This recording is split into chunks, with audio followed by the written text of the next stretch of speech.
A gente vai usar os dados que nós temos. Eu vou falar dos dados que a gente tem nas mãos e não vamos usar projeção. Por que que nós não vamos usar projeções? Foi feita uma projeção em 2003, 2004, baseado no crescimento de 91 a 2000, que os evangélicos chegaram à casa de 7, um pouco mais de 7% de crescimento ao ano. Então, baseado naquele crescimento, fizeram a projeção do crescimento para os próximos 10 anos. E, segundo essa projeção, nós chegaríamos em dezembro de 2011 com mais de 55 milhões de evangélicos. Bom, esse número, alguns mais otimistas gostam de pensar assim, eu estou um pouquinho mais com um pé no chão, né? Então, nós vamos usar o que a gente tem, e eu vou falar um pouquinho sobre esses dados. Então, o que a gente vai fazer hoje, o nosso objetivo é esse, usar pesquisas para ver como andam as igrejas no Brasil, a liderança e a missão. Que pesquisas que nós vamos usar? Nós vamos usar a primeira pesquisa do Datafolha de 2007. O Datafolha fez uma pesquisa extensa no Brasil e a gente vai usar essa pesquisa que a gente tem para a gente ver realmente como é que estão os evangélicos no Brasil.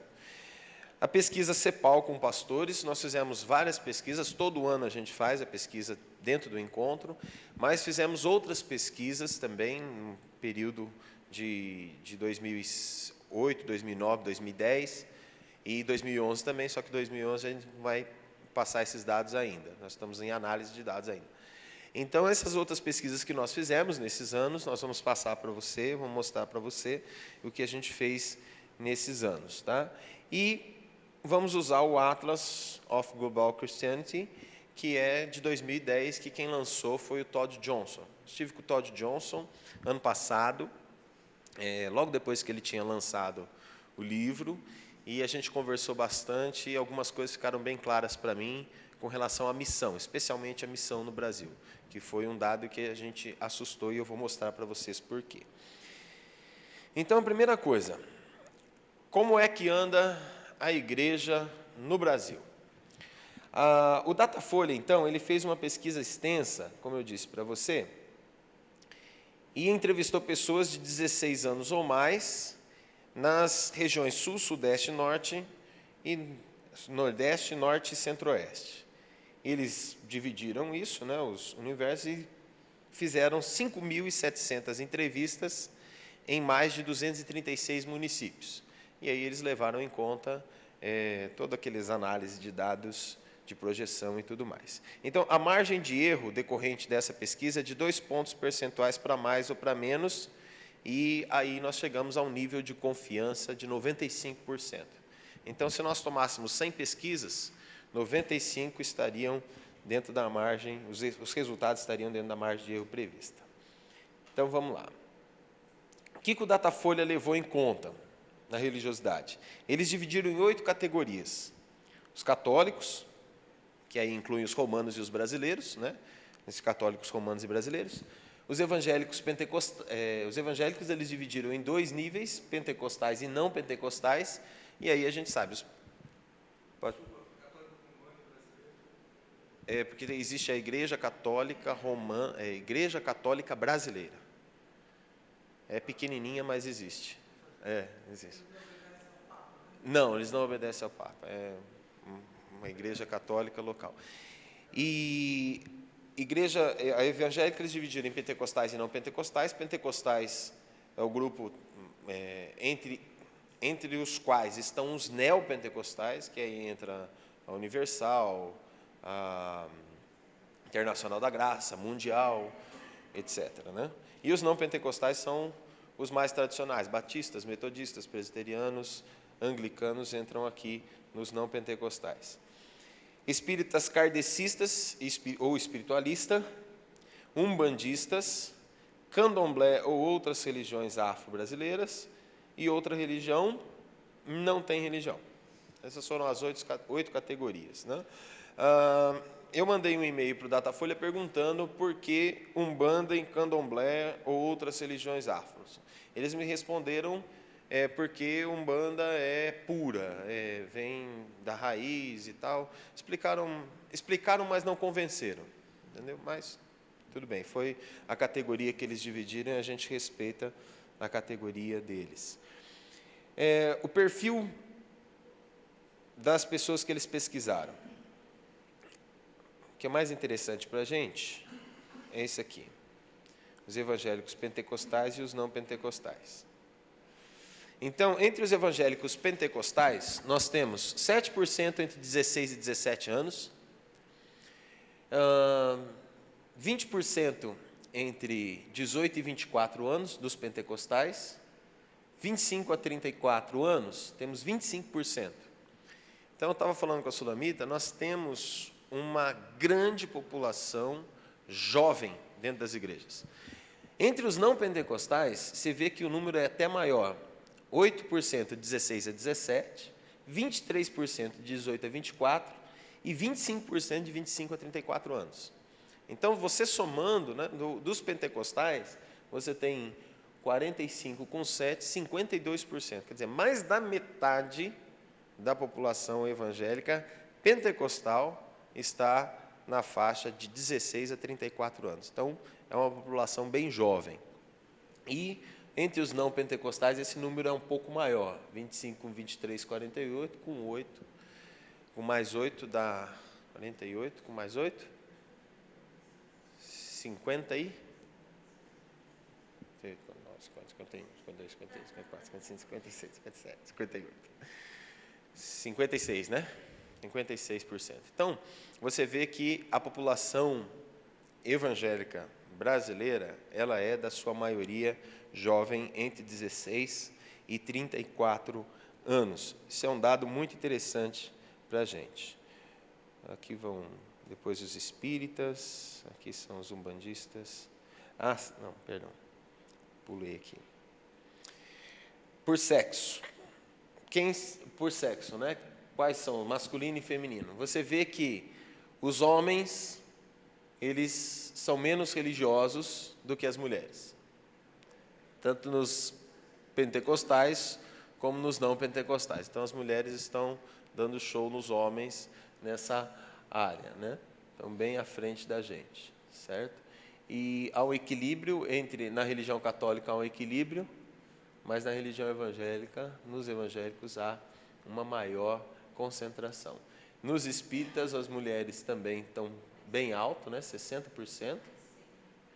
E não tem religião, os homens detonam, né? 64% não tem religião, né?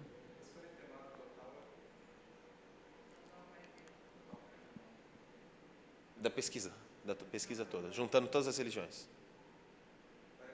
49. Das religiões que eles pesquisaram, né? Então, 49% de homens e 51% de mulheres. Vamos lá. Esse aqui é da idade, já falei da idade, deixa eu passar para frente aqui. Dos umbandistas, não tem necessidade.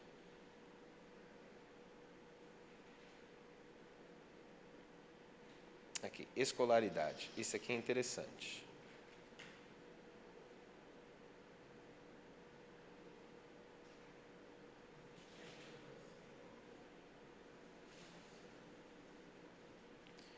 Escolaridade. Olha lá. Entre os católicos, a escolaridade, você vê, é o gráfico em vermelho, né? Para nós, evangélicos. Evangélicos pentecostais, a maioria, em 36%, tem um ensino fundamental incompleto, certo? Ensino fundamental completo, 11%. Ensino médio incompleto, 12%. Ensino médio completo, 25%.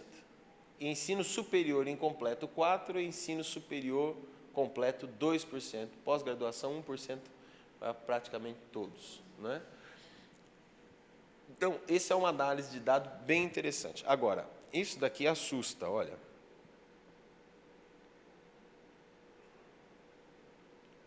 Olha os espíritas.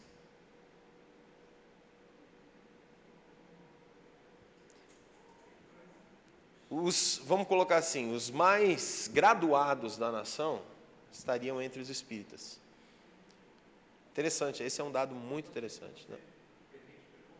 Pois não, pode passar.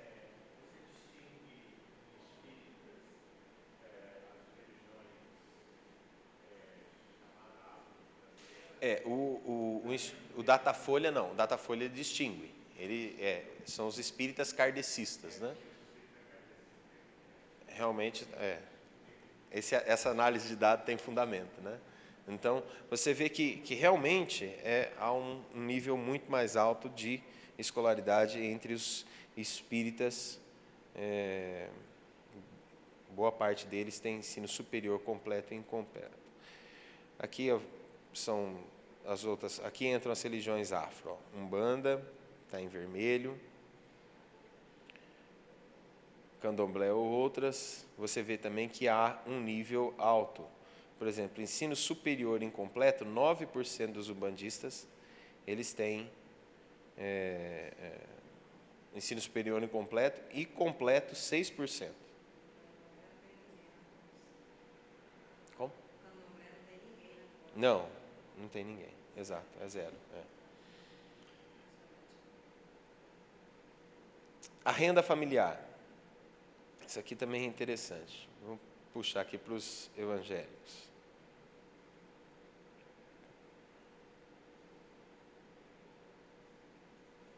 Olha lá. Os evangélicos pentecostais. Você vê que existe, a maioria recebe até 2 salários mínimos, 53%. Né? Então, são realmente bastante que recebem até 2 salários mínimos. De 2 a 3 salários mínimos, 21%. De 3 a 5, 13%. De 5 a 10, 8%. De 10 a 23%. Né? Entre os evangélicos não pentecostais, há uma ligeira alta, mas também não é tanto assim. Né? Você observa que existe ali 42%, né, até 2 salários mínimos, né, de 2 a 3, 19%, de 3 a 5, 19%, de 5 a 10, 11%, depois de 10 a 24%. Os católicos, eu vou falar dos católicos porque eu acho interessante que você pode perguntar a respeito dos dados da Fundação Getúlio Vargas. Bom, entre os católicos, nós temos metade que recebe até 2 salários mínimos. Nós temos 19% que recebe de 2 a 3, de 3 a 5, 14, de 5 a 10, 9, de 10 a 20, 4, certo? Então, se nós fôssemos analisar entre os evangélicos não pentecostais e os católicos, os não pentecostais estão bem à frente. Os evangélicos tradicionais estariam muito à frente dos católicos. Por que eu estou dizendo isso? Pelo seguinte, a Fundação Getúlio Vargas lançou um estudo no final do ano passado. Não sei se você chegou a ter conhecimento desse estudo. É um mapa das religiões no Brasil. E o Marcelo Neri, que é a pessoa que é responsável pelo estudo, nas correlações que ele fez, ele disse o seguinte, trocando em miúdos, que os evangélicos são pobres e os católicos são os ricos.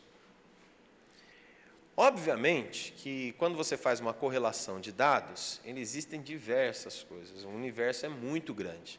Então, você afirmar nessa categoria que existe isso, para você dizer que todo evangélico é pobre, todo católico é rico, é uma coisa muito complicada. E aí nós entramos em contato com o Eduardo Nunes, que é sociólogo, Universidade Federal do Rio de Janeiro, crente também, um cara muito 10. E aí falei para ele, Eduardo, precisa fazer alguma coisa, uma análise e tal. Ele falou assim, estou terminando, já te mando. E realmente ele mandou, e aí ele fez todas as correlações. Bom, chegando à conclusão, as correlações que o Marcelo Neri fez não têm fundamento. Por quê? Porque ele tomou dados de algumas capitais no Brasil e não de todas as cidades. Ele tomou dados de algumas capitais. Então, se você for para a capital Teresina, por exemplo, tem muito mais católico do que evangélico, mas muito mais. E aí você toma por base lá, toma por base São Paulo, Rio de Janeiro, Curitiba, você vai chegando a números que realmente não condizem com o universo todo. E aí ele escreveu uma matéria, inclusive está no nosso site, se você quiser acessar depois, você pode acessar o site de pesquisa e ler a matéria dele completa, colocando essas correlações em xeque. Além disso, Marcelo Neri usou os dados do PNAD, que é Pesquisa Nacional por Amostras de Domicílios, de 2003, e o IBGE de 2000, certo? E aí a gente perguntou para ele por que, o Eduardo perguntou para ele por que ele lançou essa pesquisa somente em 2009. E aí ele deu uma resposta científica tremenda. Ele falou, não, porque só tinha dinheiro agora. Então, isso é uma baita de uma resposta científica, né? Mas, tudo bem. Então, quer dizer, são dados antigos para uma análise de quase 6, 7 anos depois. Então, defasado, exato, muito defasado. Então, a gente perguntou, por que você não esperou os dados de 2010 para poder fazer algo, né? Para poder dizer, olha, realmente é isso, isso, isso, isso, né? Então, realmente, a gente está vendo, eu estou percebendo que está existindo entre os meios de pesquisa, está existindo parece que querendo mascarar os dados, sabe? Querendo fugir da realidade. Que os evangélicos cresceram muito, né? A gente vai mostrar isso para você aqui, que os evangélicos tiveram um crescimento acentuado, não tanto como os evangelásticos gostam de pensar, né? Porque existem pastores evangelísticos e os evangelásticos, né? Que eles contam os membros e mais os anjos que estão dentro da igreja, né? Aí dá um número astronômico, realmente, né? Então, deixa eu passar aqui para frente essa questão da família.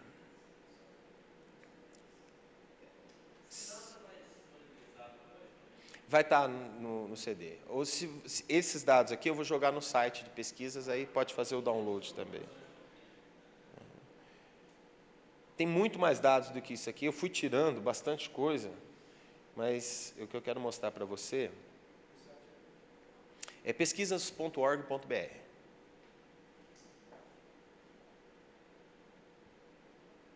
Ocupação.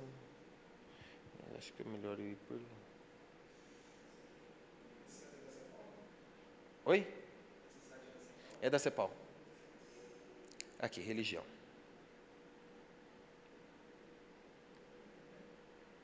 Slide 19.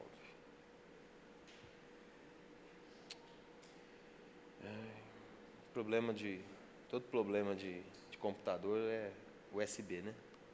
Usuário super burro. Burro. É o meu caso.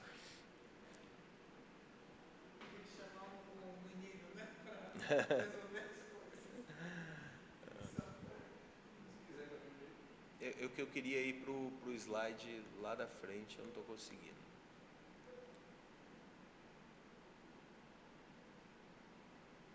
Deixa eu ver aqui. É o 19. Quer ver? É que ele não vai. Eu vou fazer o seguinte, vou fazer isso aqui, ó, mais fácil. Pronto.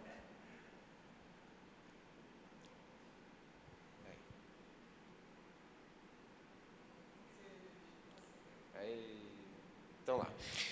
A porcentagem das religiões pesquisadas. Olha só. Católicos, 67%. Evangélicos pentecostais, 17%. Não pentecostais, 5%. 3% de espíritas. 1% de umbandistas. 0, não é que é 0, é menos do que 1. Né? Então é 0,92 aqui. Tá? 0,92 de candomblé, outras religiões, 3%, e não tem religião, 7%. Não respondeu, menos do que 1. Olha que coisa interessante, nesses dados aqui. Nós temos hoje no Brasil, então, em torno de 23% de evangélicos. Tá? Falando de dados de 2007, estou falando de projeções. Então, 23% de 190 milhões de pessoas, dá em torno de 42 milhões de evangélicos. É um número realmente grande, é um número que chega assim até a mexer com a gente pelo seguinte, em 2000 nós éramos 15,6% da população, e hoje nós somos 23% da população. Quer dizer, um crescimento aí de 8%. Na população total do número de evangélicos. Obviamente, aqui, a gente não está fazendo distinção, por exemplo, eles não fizeram distinção dos adventistas. Os adventistas estão juntos. Existem lugares onde a igreja evangélica considera os adventistas parte dos evangélicos. Tem lugares que não consideram os adventistas evangélicos. Falam que os adventistas é uma seita ou outra religião. Certo? Só que os próprios adventistas se consideram evangélicos. Então, quando a pessoa pergunta, você é evangélico? Que igreja? Ah, eu sou adventista. O que ele vai fazer? Ele vai marcar os adventistas como os evangélicos não pentecostais, certo? Então, eles vão entrar nessa pesquisa, certo? Então, eles estão juntos aqui. As igrejas, Universal do Reino de Deus, Mundial, da Graça, né? Alguns têm considerado como seitas. O IBGE, o Datafolha, ele não faz essa distinção, né? É evangélico, certo? Testemunhas de Jeová, o IBGE, em 2000, considerou como evangélico. Entendeu? Aqui já não, aqui já vai entrar como seita. Mas lá no IBGE considerou como evangélico. Por quê? Porque eles não têm essa não sei se não tem ninguém lá que é evangélico que fala assim, esses caras não são do nosso meio. Passar uma vassoura nesses dados aí, porque não fazem parte, né? Os mormons, então, eu creio que entram aqui, eles não falaram. Nesse aqui, entra como evangélicos, né? Porque, para eles, olha, era assim, antigamente era assim, tudo que não é católico é evangélico, né? Aí depois começou a fazer uma distinção maior, né? Os espíritas, etc. e tal. Mas antigamente era assim. Porcentagem das religiões na região norte. Olha só que interessante. 62% de católicos, evangélicos pentecostais 20%, não pentecostais 5%. Certo? Espíritas 2%, outras religiões 3%, sem religião 8%. Na região centro-oeste, quase a mesma coisa que a região norte, né? 62%, um pouquinho menos de católicos ali, mas os evangélicos pentecostais e não pentecostais estão no mesmo nível. No Nordeste, nós temos a menor, né? 17% de evangélicos, pentecostais 14% e não pentecostais 13%, de espíritas 2%, religião católica no Nordeste ainda está bem alta, né? 71%.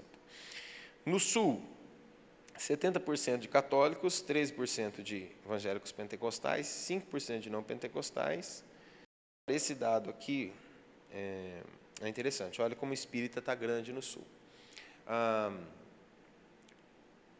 Pastor que está, amigo nosso, está pastoreando em Porto Alegre, igreja presbiteriana, pastor Lucimar.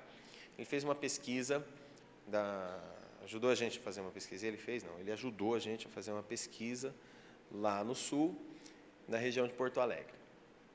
Porto Alegre e Grande Porto Alegre tem mais de 4.000 terreiros de Umbanda cadastrados na prefeitura. Só Porto Alegre e Grande Porto Alegre. Mais de 4.000 terreiros de Umbanda de religiões afro, né? Lá é obrigado a cadastrar. Então, para você ter uma noção, a gente pensa que talvez a Bahia seja o estado mais umbandistas, né, de religiões afro do Brasil. E a gente sabe que o espiritismo, baixo espiritismo, mais forte é realmente no Rio Grande do Sul. Tá? Porcentagem das religiões no Sudeste: 59% de católicos, 25% de evangélicos, né, entre 20% de não pentecostais, 5% de... A gente já vai passar esses dados. E 8% de sem religião. Olha só, nos estados, foram 3 estados que eles pesquisaram, 4 estados da região Sudeste, e a gente encontrou isso daí. Eles encontraram isso. Um dado interessante. 59% de católicos, evangélicos pentecostais 20%, 5% de não pentecostais, espíritas, bem alto o número de espíritas, 4%. Né? Umbandistas 1%, 4% de outras religiões e sem religião 9%. Realmente é um número muito grande. Então, se você pegar de cada 100 pessoas, você vai encontrar 9 sem religião. Declarar que religião que você tem, não tem religião.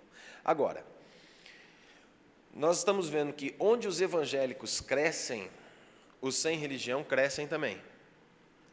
Esse número tem se tornado assim, a olhos vistos em toda a nação. Talvez porque, se a pessoa tem a capacidade de dizer que ela é evangélica, ela tem a capacidade também de dizer que ela não tem religião nenhuma. Ela não segue a religião da família, que seja católica ou evangélica tradicional, que vem de berço, ela não segue. Então, ela tem a oportunidade de dizer.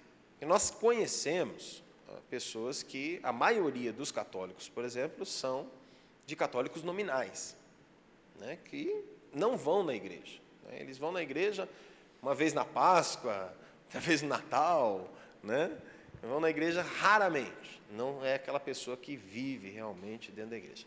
A própria igreja romana não tem considerado esses como verdadeiros católicos. Eles têm dito que os verdadeiros católicos são aqueles que estão frequentando a missa e tal. Isso, ou que comungam, exatamente. Então, eles estão chegando a essa realidade. Só que, para aquele que é o adepto, ele vai dizer, olha, eu sou católico. Por que você é católico? Porque meu pai era católico, minha mãe era católica, meu avô era católico, meu bisavô, e assim vai. Tá? Então, agora, como crescem os evangélicos, os sem religião crescem também. O que nós estamos chegando à conclusão? Até estou terminando de escrever um artigo a respeito disso. Que, baseado nesses dados, nós temos entre os evangélicos muita gente frustrada com a igreja. Eu vou fazer uma pesquisa rápida. Quantos conhecem desviados aqui? Levanta a mão. Aí, todo mundo. Está vendo? Quer dizer, a pessoa se decepcionou com a igreja, saiu da igreja, não está mais frequentando a igreja, você pergunta para ela, que religião que você é? Ah, eu não tenho religião. Tá?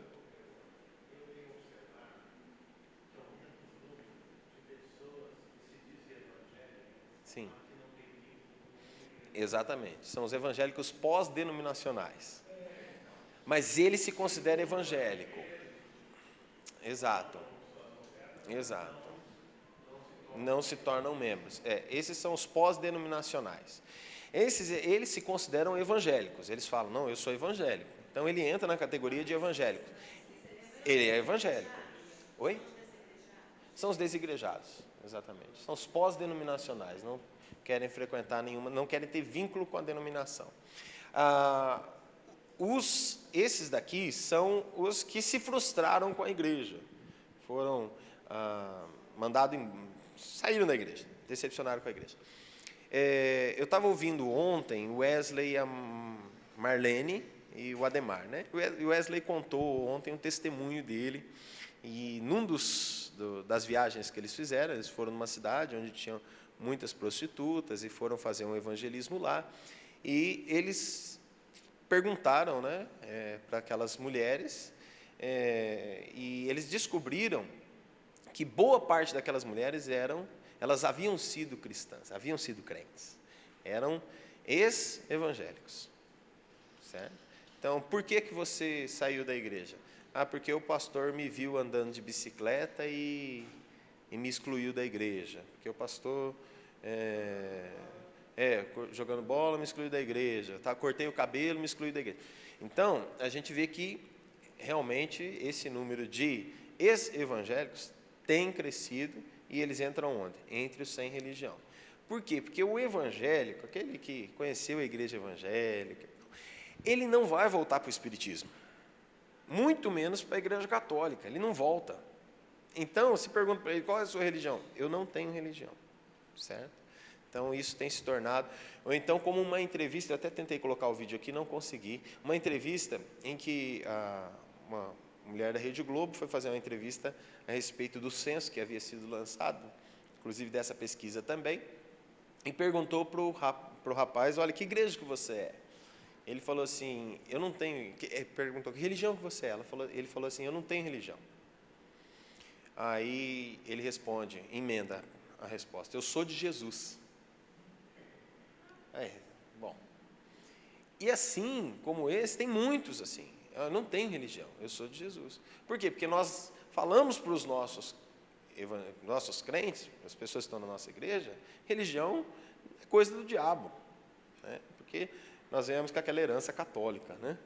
Que religião, olha, religião não presta. O que você tem que ter é uma vida, um relacionamento com Jesus. E está certo, nesse sentido está certo. Só que essa nomenclatura religião, quando a pesquisa chega, a pessoa não sabe o que ela responde, né? Se ela é evangélica, se ela é católica, entendeu? Aí ela precisa ter essa noção. Né? Então, se alguém perguntar, fala para os crentes da igreja, você responde que você é evangélico. No Rio de Janeiro, nós temos 46% de católicos, 23% de evangélicos pentecostais, 7% de não pentecostais, 30% da população, espíritas 5%, um número altíssimo, umbandistas 2%, candomblé 1%, outras religiões 3% e, pasmem, sem religião 12%. Então, mais uma vez, confirmando aquele número, onde aumenta os evangélicos, os sem religião estão atrás. Foram esses 3 estados que eles... Ah, não, tem mais Minas Gerais. Opa, perdão. Minas Gerais está aí. Minas Gerais realmente é forte, principalmente no interior. Né? Região de... ali de Ouro Preto, aquela região histórica de Minas ali o catolicismo é muito forte. Inclusive, nós temos várias cidades com 1%, 2% de evangélicos, um número bem pequeno de evangélicos ali na região histórica de Minas. Né? Isso aqui é interessante. O Instituto Datafolha, quando ele foi fazer a pesquisa, eles fizeram algumas perguntas para as pessoas, e eu selecionei algumas para a gente analisar aqui. A primeira: você é a favor ou contra o divórcio? Olha só que coisa interessante aqui.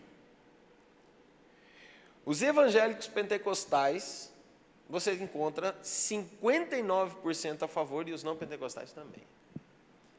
Mais da metade do nosso povo é a favor do divórcio. Isso é um dado muito interessante. É aterrorizante. Exatamente. Né? Admite o divórcio, os divorciados dentro da igreja. Né? Então, por causa disso, então, você é a favor ou contra? Não, eu sou a favor. Tem que... Mas isso mostra o quê? Que a família ela se tornou não uma instituição mais para a vida toda. É uma instituição que dá certo, vai durar enquanto der certo.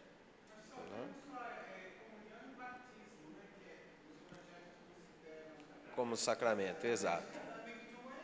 Então, não é sacramento, então. Então, isso é interessante. Quer ver outro dado? Opa, deixa eu terminar aqui. Esse aqui também é muito interessante. Atualmente, a lei do Brasil não reconhece. Naquela época, não reconhecia união entre pessoas do mesmo sexo. Hoje já reconhece. Tanto homens como mulheres querem que sua união seja reconhecida. Você é a favor ou contra a união das pessoas do mesmo sexo? Bom, vamos lá. Legalização. Isso, legalização da união. 22% a favor. E 25% dos evangélicos não pentecostais são a favor também. Aí os espíritas detonam, né? 70% é a favor, né? Os umbandistas também, grande parte. E contra, olha só. E os católicos são a maior parte, né? 42% a favor, não, 46% a favor. A união civil, exato. A união civil, a legalização da união entre pessoas do mesmo sexo. Isso é um dado muito interessante. Você tem uma noção do que o nosso povo está pensando. Pode ser que ele não responda para você como pastor, como pastora, como líder da igreja. Qual é a sua opinião com relação à união de pessoas do mesmo sexo? Ele não vai falar. Ele pode, lá no coração dele... Agora, como o Instituto, os dados não são pessoais, aí a pessoa ela pode responder tranquilamente, eles são anônimos. Então, a pessoa ela responde...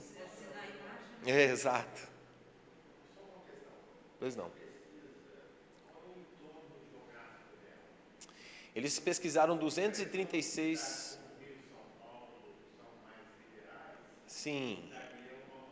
Sim, é claro. Mas o que eles... o que eles levaram em conta? Eles cortaram 236 municípios da nação, levando em conta todos esses dados estatísticos para chegarem a esse número. Entendeu? Então, isso daqui não é porque o Rio de Janeiro é mais liberal. Não, o Rio de Janeiro já está levando em conta a amostragem, São Paulo está levando em conta, está tudo por amostragem. Então, quer dizer, a confiabilidade desses dados é de 95%. Né? De 2 pontos percentuais para mais ou para menos. Né? Então, a confiabilidade é muito grande. Em relação à adoção de crianças por casais homossexuais, você é a favor ou contra? Olha aí, 26% é a favor, né, dos evangélicos, tanto pentecostais como não pentecostais. Então, realmente, é um dado muito interessante. Outro dado que mostra o que o nosso povo pensa. Apavorante. Aborto. Olha só. Atualmente, o aborto é permitido por lei apenas em casos de estupro e risco de vida, e risco total de vida da mãe. Né? Então, aquela discussão que houve há alguns meses, né, sobre os anencéfalos e tal, já estava dentro da lei. Né? Eles só legalizaram isso, mas já estava dentro da lei. Você já tinha ouvido falar dessa lei? Aí, 78% sim, o nosso povo já havia ouvido falar dessa lei. Né? E, peraí, aqui tem os númerozinhos lá. E aí, então, eles emendaram isso. Há projetos de lei para ampliar a situação em que o aborto seja permitido. Você é a favor de quê? Vamos lá. A lei continue como está. 70% dos evangélicos não pentecostais disseram que a lei continue como está, e 65% disseram não, que sim, né, dos não pentecostais. Disseram que sim, que continue como está. Aí que seja permitido em mais situações, olha aí, 19% dos não pentecostais e 11% dos pentecostais. Quer dizer, apoiam. Outros 7%, 11% não sabem, né, que o aborto seja permitido em qualquer caso. Isso é interessante. Quer dizer, 7% da população pesquisada dos evangélicos não pentecostais, dos pentecostais, disseram que o aborto seja liberado em qualquer caso. Isso é um dado assustador também. E dos não pentecostais, dos tradicionais, disseram 11%. Libera tudo. Né? É muito forte.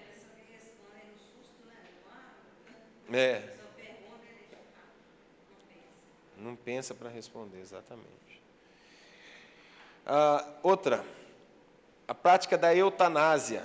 Olha só, 27% consideram a favor da eutanásia.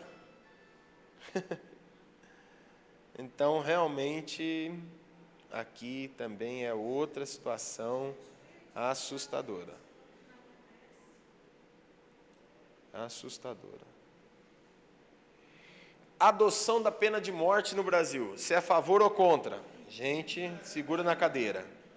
Olha aí, 59% dos evangélicos pentecostais mata mesmo o animal. Mata, acaba com a raça dele. E dos não pentecostais, mesma coisa. Gente, o número é assustador. Quer dizer, muitas vezes as pessoas acham que realmente o camarada não tem solução, não. Né? Tem que matar mesmo. Cometeu o crime, tem que matar e ponto final. Então, os espíritas... então, olha, da população brasileira, 74% é a favor da pena de morte. Os espíritas, 93%, vai mais. São os mais liberais da história.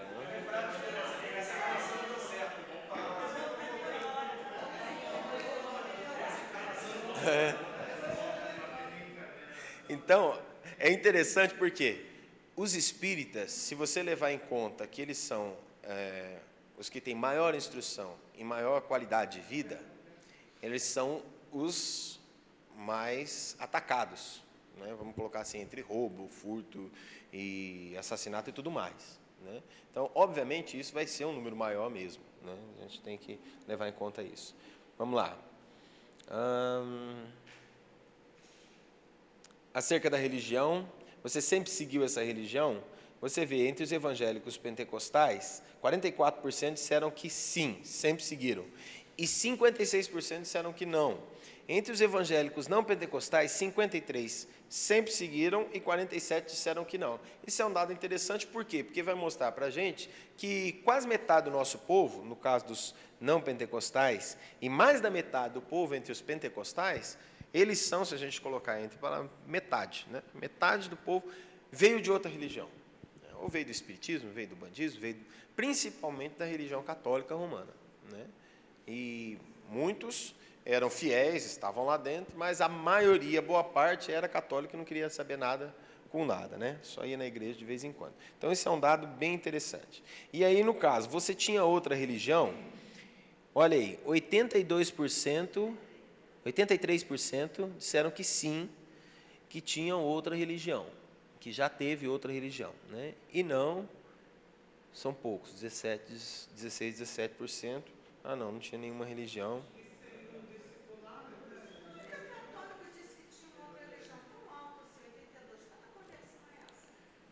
Então, o que acontece é o seguinte: candomblé, espiritismo. Porque aqui, no caso, é dentro da pergunta. Você tinha outra religião? Sim.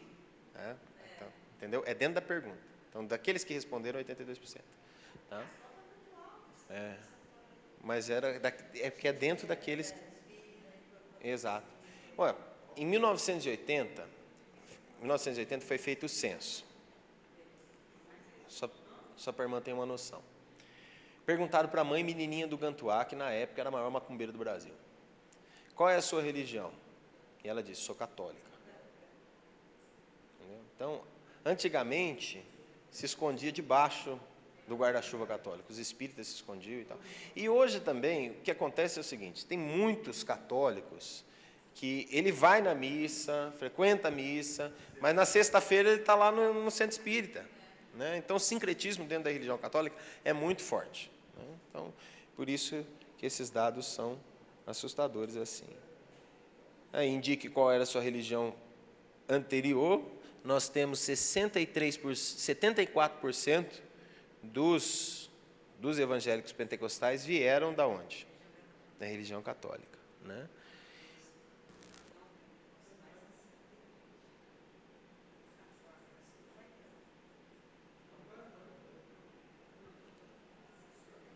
Tá indo.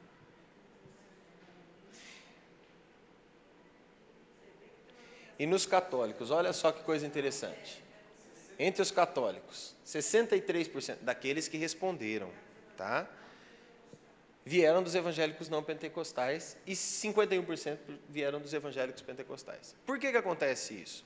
O camarada, ele casa com a mulher frequenta a missa, ele era evangélico nominal, porque o pai era evangélico, o avô era evangélico, ele vai para a religião católica, certo? Isso acontece, e acontece bastante, nesses casos, né, de migração. Passando aqui.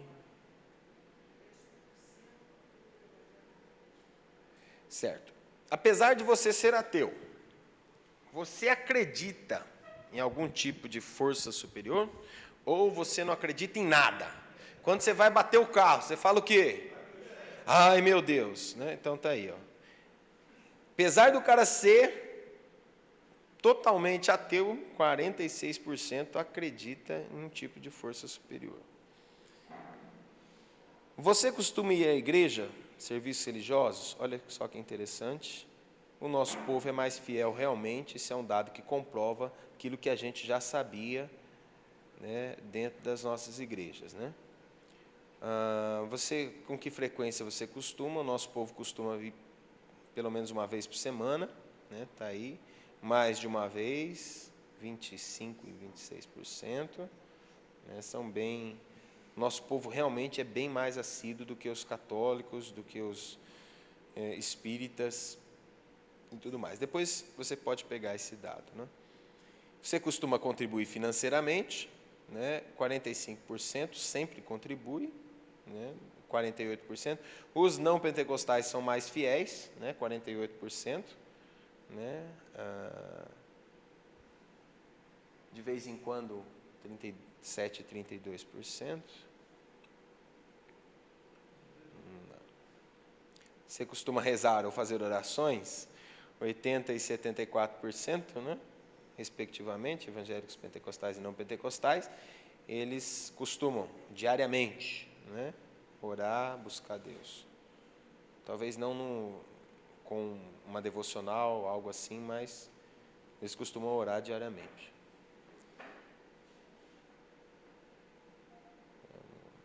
Podia ter colocado tudo para passar de uma vez, né? Ficar assim, passando essas coisinhas assim é...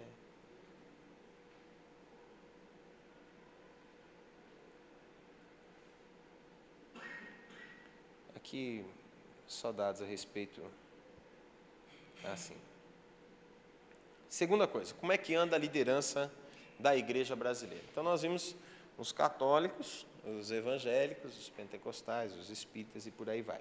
Agora, como é que anda a liderança da nossa igreja? Então, nós usamos a pesquisa CEPAL e duas pesquisas que eu vou falar para vocês aqui. Então, entre agosto e outubro de 2010, nós enviamos convites para mais de 5.000 pastores de igrejas e líderes procurando buscar informações sobre o futuro da igreja para os próximos anos. Nesse levantamento realizado, nós recebemos de volta pouco mais de 5% dessas pesquisas, um número considerado excelente pela WBI, que é uma empresa de marketing digital.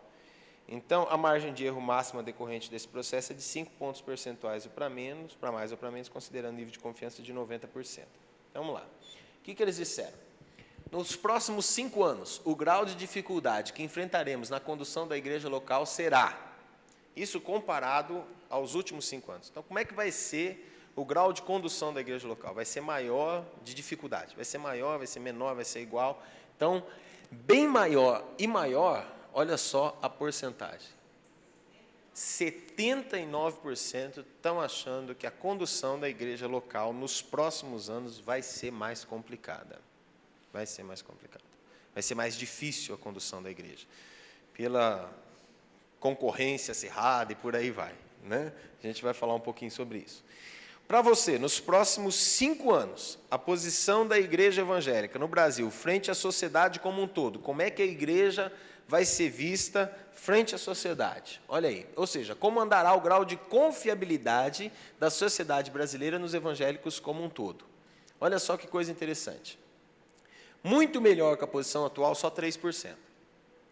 Melhor que a posição atual, 26%. Um pouco melhor, 28%. Pior e muito pior que a posição atual, 36,7%. Quer dizer, 43% disseram que, né, vai ser pior e muito pior. Né? E aí, logicamente, por que isso? Porque estão pipocando cada vez mais escândalos envolvendo evangélicos. Né? Eu vi essa semana uma lei que foi aprovada para aumentar o salário dos vereadores de uma determinada cidade de 9 mil para mais de 20 mil reais, certo? Aonde foi? Não sei se foi Recife. Ah, é? Olha, não sei se, realmente não sei. Foi 15, de 9 para 15, é isso? Eu vi que, não sei, talvez você possa confirmar isso para mim, se foi realmente lá. Entre um dos que votaram a favor do aumento de salário era um pastor. Foi lá em Recife, então. Então, quer dizer, a sociedade vê isso e o grau de confiabilidade deles, o que acontece? Nós, né, dentro da pesquisa do Datafolha, eles fizeram uma pergunta lá também, que estava assim: vou fazer uma pergunta e tal, o que você acha disso? E a pergunta era a seguinte: os evangélicos, os pastores enganam o povo evangélico. 22% e 25%, 22% dos evangélicos pentecostais e 25% dos não pentecostais disseram que os pastores enganam os evangélicos. Quer dizer, você vê. Mas, o que acontece? Bom, logicamente, que dentro dessa pergunta, ele não disse se era o pastor da igreja dele ou se era o pastor da igreja do outro, né? ouviu falar. Mas, de qualquer forma, eles têm essa noção. Realmente engana.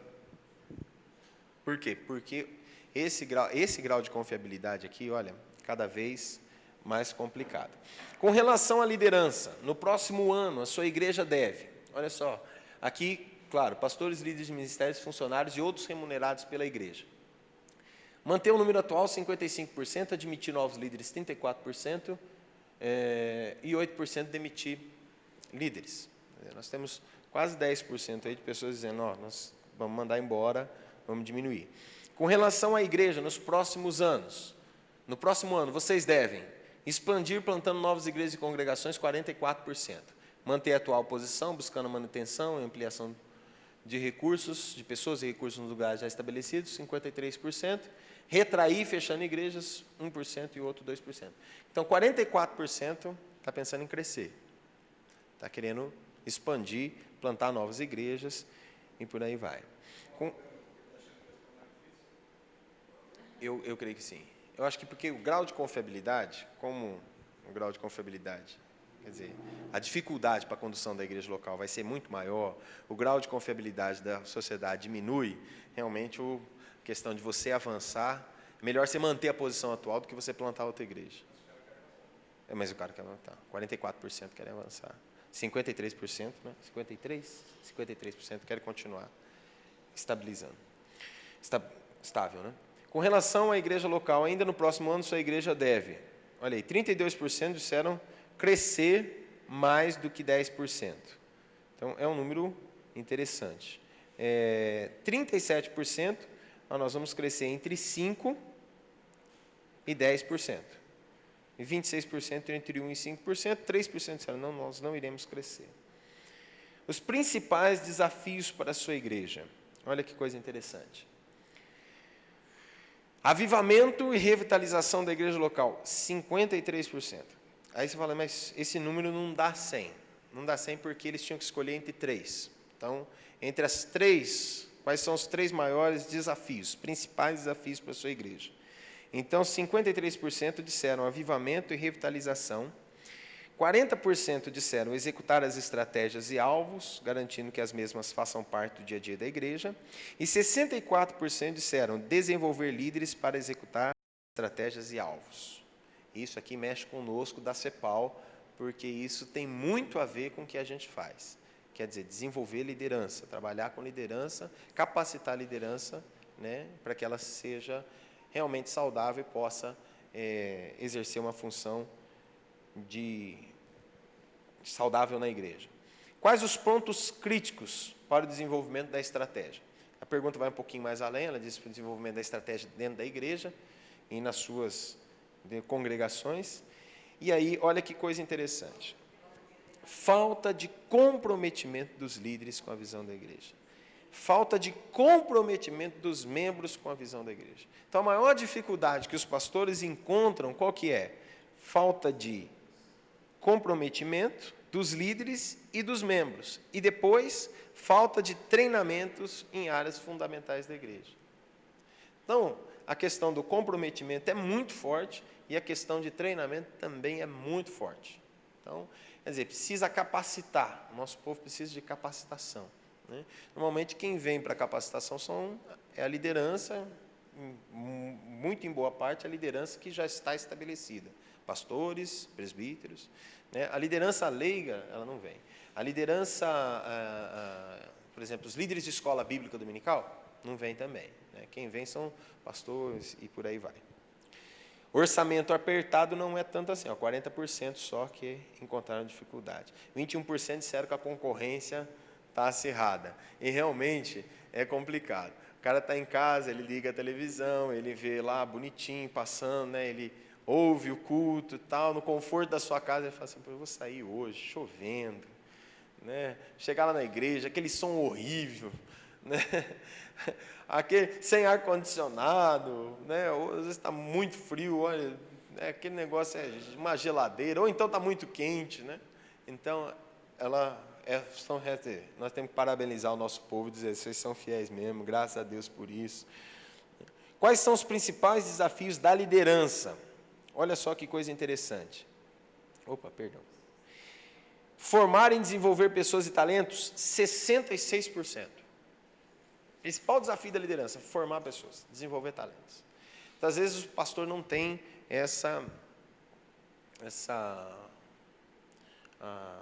tempo para desenvolver, né, talentos. Ele está cuidando da manutenção, então tem que visitar membro, tem que trabalhar com membro. Então ele acaba deixando essa questão de desenvolvimento da liderança em segundo plano. 56% manter os ministérios e equipes motivados. Olha só que coisa interessante. Manter os ministérios e equipes motivados. Quer dizer, principal desafio, manter o povo motivado. Vamos lá. Aí a outra pergunta foi, nós perguntamos para 270 pastores, quais são suas preocupações e expectativas quanto à plantação e crescimento das igrejas nos próximos 10, 20 anos. Olha só. 4 maiores preocupações e críticas. 18% disseram, crescimento sem profundidade, que não faz a diferença. Isso é uma preocupação dos pastores.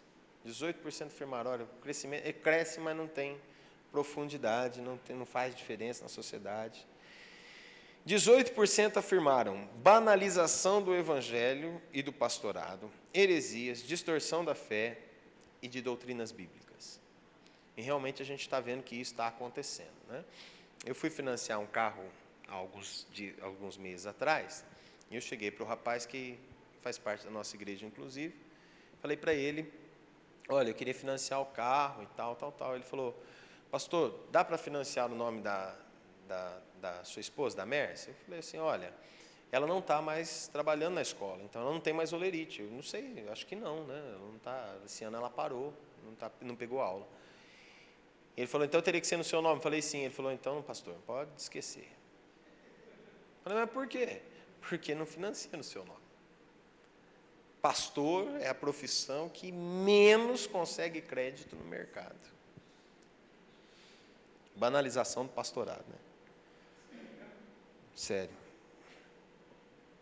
Tento financiar um carro.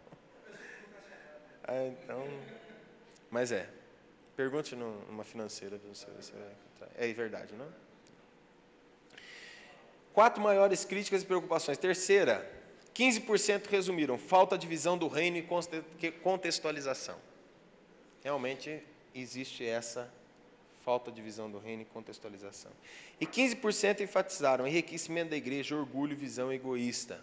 Né? Quer dizer, a igreja tem se enriquecido muito e tem se tornado muito egoísta, muito orgulhosa. Sonhos e expectativas. 23% sonham com plantação de igrejas onde o povo está. Isso é interessante, né? O povo está lá, a gente precisa plantar a igreja lá. Isso é um sonho e expectativa desses pastores. 17% sonham com um evangelismo mais eficaz. Isso também é um dado muito interessante, né? Que os evangélicos, que haja mais evangelismo. 13% sonham com finanças, apoio às igrejas pequenas, mais recursos humanos. E 12% sonham com capacitação de líderes e cursos contextualizados. Então, esses são os sonhos e expectativas dos pastores que a gente encontrou nessa pesquisa. Como que anda a missão na igreja brasileira? Ou seja, os missionários, como é que andam? Bom, vou explicar para vocês aqui algumas coisas interessantes. Vamos lá. Durante os últimos anos, o Brasil ele tem se tornado um recebedor de missionários, de um país recebedor para um país enviador. Esses números aqui são do Ted Lippincke, de 2005, certo? Então, o que ele fez? Ele pegou os dados das agências missionárias, Ted Lippincke é missionário da CEPAL, ele está trabalhando hoje na Espanha, e ele pegou esses dados das agências missionárias e ele descobriu isso, que em 1988 eram 880 missionários transculturais. Em 2005, são 3.195 missionários evangélicos transculturais. Certo? Bom, chegamos nesse número, cerca de 3.200 brasileiros trabalhando transculturalmente ao redor do mundo, e a gente sabe que o Espírito de Deus está se movendo. Agora, esse quadro ele se revela através dos dados comparados aqui, mas vale ressaltar que Deus está fazendo muito mais, e a gente vai ver isso agora. Esses dados que eu vou passar para vocês são desse livro, Atlas of Global Christianity, do Todd Johnson e do Kenneth Ross, perdão. O Todd, ele é líder de pesquisas e diretor do Centro de Estudos do Cristianismo Global, no Seminário Teológico de Gordon Conwell. E ele é ele é coeditor desse Atlas. E o Kenneth Ross é secretário do Conselho da Igreja da Escócia e membro honorário da Escola de Divindade de Edimburgo. Eles escreveram esse livro, é uma extensa pesquisa, é um calhamaço bem grande, um livro enorme, e eles fizeram isso de uma forma bem acurada. Bom, está aqui o que eles descobriram. Missionários enviados e recebidos na América Latina 2010.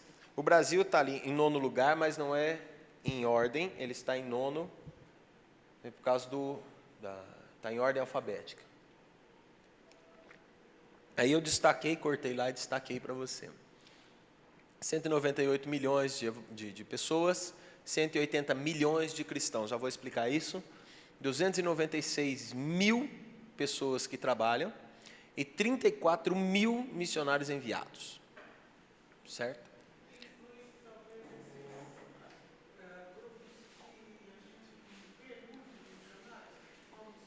Vou chegar lá. Então, olha só, coisa interessante. Eles contaram como um todo, certo? Não contaram separadamente os missionários, eles colocaram como cristãos todos os cristãos. Então, logicamente, estão os católicos aqui incluídos. Mas nós fizemos o recorte, tá? Missionários, então, aqui de forma, coloquei o gráfico lá, puxei e coloquei para você ver, né? Total de missionários enviados por país, você vê aí no Brasil que há um número muito grande. Então, os missionários cristãos em 2000, segundo o próprio Todd Johnson, eram 20 mil missionários cristãos, entre católicos e evangélicos. Certo. Em 2010, eles pularam para 34 mil. E eu já vou explicar a diferença para você daquele número lá que eu passei primeiro de 2005, do Ted Limpick. E aqui, então, os missionários cristãos entre missionários evangélicos e católicos. Certo? O que nós encontramos?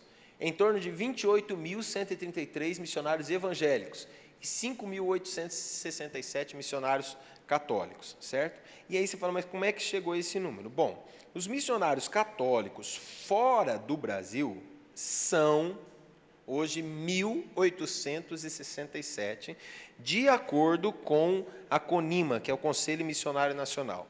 E em torno de 4 mil missionários católicos trabalhando dentro do próprio país. Bom, se o Todd Johnson chegou a 34 mil, ao número total, nós tiramos esses 5.867, deu 28.133 missionários evangélicos. Bom, vamos lá. Como é que nós podemos imaginar esse número? O secretário de Missões da Assembleia de Deus no Nordeste, pastor Leandro, eu liguei para ele, estive com ele alguns dias atrás, e eu perguntei para ele, Leandro, fala para mim, quantos missionários a Assembleia de Deus tem no Nordeste? Ele falou, Luiz, é o seguinte, cadastrados na Secretaria Nacional, na Secretaria do Nordeste, nós temos mais de 420 os cadastrados. Eu falei, tá. Quem são esses missionários? Esses missionários cadastrados são missionários transculturais. Eu falei, e trabalhando dentro do Brasil? Ele falou, trabalhando dentro do Brasil a gente não considera como missionário. São obreiros. Eu falei, ah, tá. Mas entre esses obreiros, ele falou, aí é complicado, hein? Ele falou, bom, eu vou só te dar um dado. A Igreja do Maranhão, ela considera missionários como aqueles que trabalham aqui e aqueles que são transculturais. Eles têm só a Igreja do Maranhão, eles têm mais de 400. Bom, aí você soma os 420 transculturais, mais esses 400 obreiros, só a Assembleia de Deus no Nordeste tem 820 missionários. Fora os obreiros dos outros estados que a gente não contou que trabalham dentro dos estados. Aí, É muita gente, só do Nordeste, certo? Então, eu pesquisei no site da Junta de Missões Mundiais, da CBB, a Convenção Batista Brasileira. Eles têm mais de 700 missionários transculturais, de acordo com o site. Então, aí, só a Assembleia de Deus, mais do Nordeste, mais aqui, já deu mais de 1.500 missionários, só isso, né? Quais os tipos de organização que envia os missionários brasileiros? Nós temos igrejas locais, 25%, juntas denominacionais, 24%, agências brasileiras, 25%, e agências internacionais com liderança brasileira, 26%. Então, a fatia do bolo é bem divididinha aí. Esse aqui é um exemplo de uma família que está morando em Moçambique, né? O Marcos Teixeira e a família, eles estão lá em Moçambique. O Marcos Teixeira tem 36 anos, ele está lá desde 2007, ele atua como missionário pela Igreja Evangélica Congregacional de Bento Ribeiro, do Rio de Janeiro. Assim como ele, missionários enviados por igrejas locais, ou por presbitérios, por denominações assim, que não fazem parte de uma junta, são muitos missionários. Então, chegamos à conclusão que esse número do Todd Johnson não é um número irreal. Por que eu estou dizendo isso? Porque, alguns meses atrás, nós estávamos sentados, logo depois que foi lançado o livro, quando nós abrimos o livro nessa página, ficamos assim, puxa, 34 mil, mas o Ted Limp que tinha dito que era 3.195, como é que agora tem 34 mil? Né? Aí, primeira surpresa foi que os católicos estavam juntos. Até aí tudo bem, que a gente sabe que não são muitos, né? Entre aspas, né? Pouco mais de 5 mil. Então, descobrimos aí que são 5 mil católicos, mas são 28 mil evangélicos, certo? E aí, realmente, se você tomar a dimensão da igreja brasileira como um todo, 42 milhões, nivelando por baixo, 28 mil missionários que estão trabalhando, sustentado pela igreja, mas trabalhando em um bairro, plantando uma igreja, e assim por diante, ou numa outra cidade, plantando uma igreja, são cerca de 28 mil. Então, esse número não foge. Eu estou mostrando aqui o pastor Ivan e a esposa. Conheci eles em Como, na Itália. Quando eu fui tirar a cidadania, fiquei lá morando nessa cidade durante alguns dias. E nós fomos na igreja, né? Como todo bom evangélico vai na igreja, e nós conhecemos esse casal lá. Minha mãe fala muito bem italiano. Quando nós chegamos, minha mãe começou a conversar com ele, né, com o pastor Ivan, e falou, sejam bem-vindos, o culto é aqui, e a gente foi entrando, e quando a gente foi entrando, eu virei para minha mãe, ele já estava bem na frente, eu falei, mãe, esse cara é brasileiro.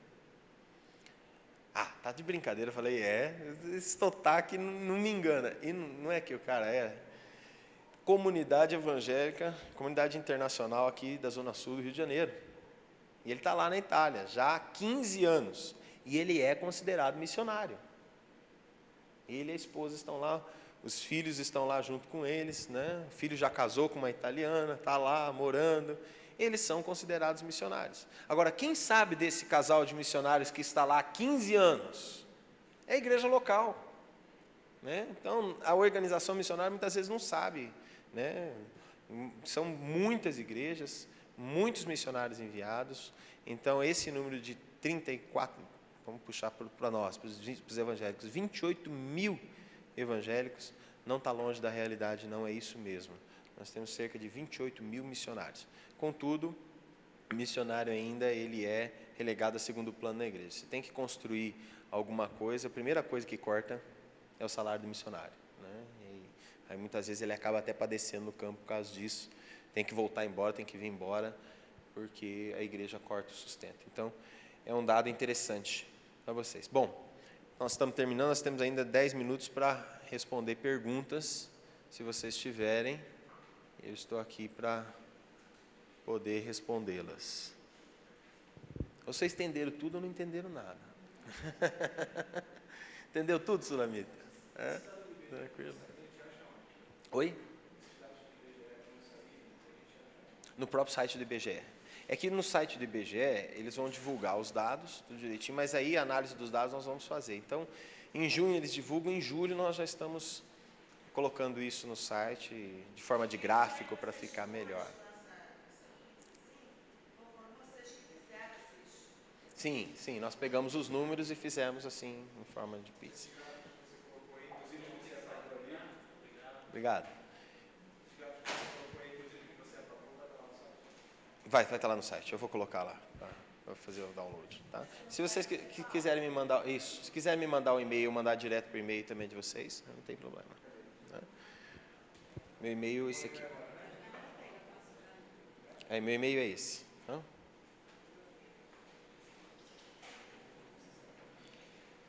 Okay. Gente, muito obrigado. Pode entregar lá, eu não sei onde que entrega esse... Ah, tá. O pessoal que está cuidando da sala. Gente, muito obrigado. Eu sei que números muitas vezes são chatos, né? Eu espero que vocês tenham apreciado. Precisa saber, né? Então, revelador, né, Sulamita? Amém. Deus abençoe. Obrigado pela atenção de vocês. Um bom almoço. Até mais. Tchau.